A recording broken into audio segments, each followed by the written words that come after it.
Hello everyone, time for another video. So today is the October 30th, I think, 2024, that's correct. So I'm going to talk about three things. So I live in Finland and its capital Helsingfors.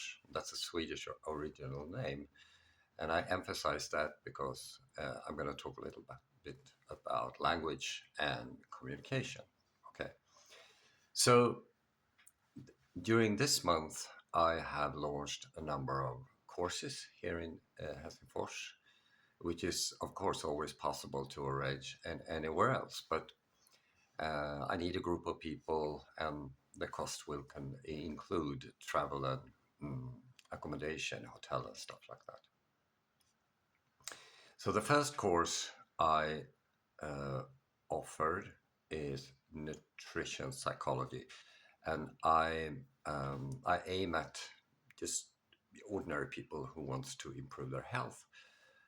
I'm not giving any advice, but what I do, I give an orientation about how the mind works and I and the latest stuff from nutrition studies.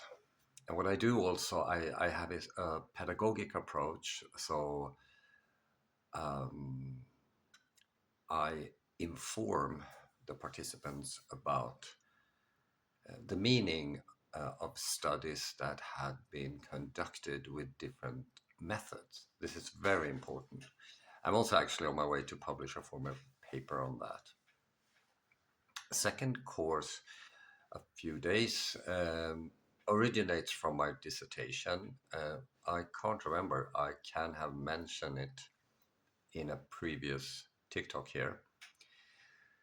Um, it's basically my expertise about leadership and work climate and social creativity, which for the past 25 years or so have put bread on the table, so to speak, for my family. I also been an executive coach. So this course, the audience for this course, I think, is business to business people. Okay, usually managers who aspire to become executive leaders, for example, can use this to improve their leadership skills, but also who wants to improve their understanding about how they improve um, the organization's knowledge about creativity or application rather, because creativity is not theater or anything like that. It's just combinatory thinking for the purpose of solving complex problems. And it's also the active substance in innovation. Now, the third course I actually launched, was it yesterday? It was yesterday. And the backstory is that 25 years ago, I was assigned to teach communication in media, for example. It was market and media communication. I was very interesting. And as a coach, instructor, math teacher, and university lecturer, I have developed some skills, I think, in pedagogics. And almost 10 years ago, was it 7 to 8 years ago, I conducted a special lecture on how different ways of communicating with other people will have an impact on the perception of the work climate. This is super interesting because if we can manipulate the the social work climate, we can improve performance, organizational learning, or classroom learning for teachers, and social creativity, okay, for problem solving and innovation.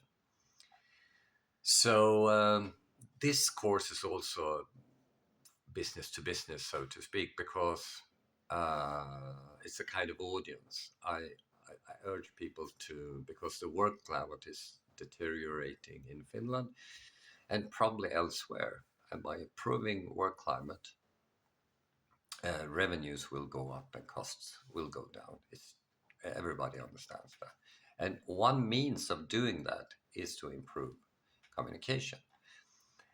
Fourth, I didn't say that was fourth. As part of communication, we use language, of course, and specifically proverbs.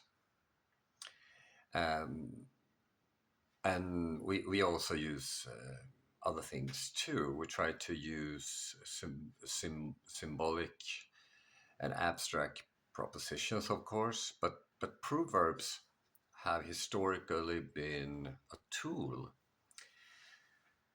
for senders, which could be preachers or leaders, to establish symbolic convergence, which is a common understanding of a thing, uh, and and also increase the probability that many people will remember the proverb. So the use of the proverb, that's my take, is is a construction for the purpose of learning and remembering.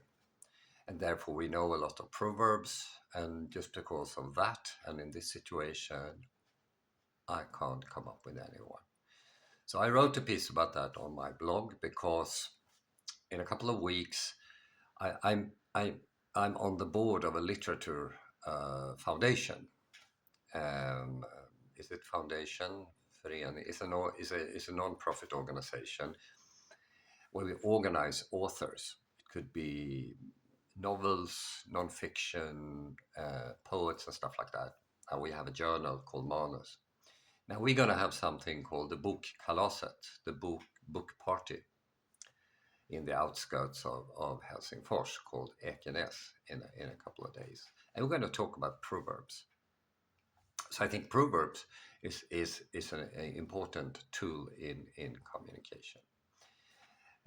Yeah, four things, three courses, which were nutrition psychology, leadership, work climate, and creativity for problem solving and innovation, communication at the workplace, including, and the thing I wrote something about, I will add it in the comment section, proverbs. So proverbs seems to be a tool for leaders and preachers to establish symbolic convergence and to make many people remember the message, so to speak. Yeah, that was it. See you next time.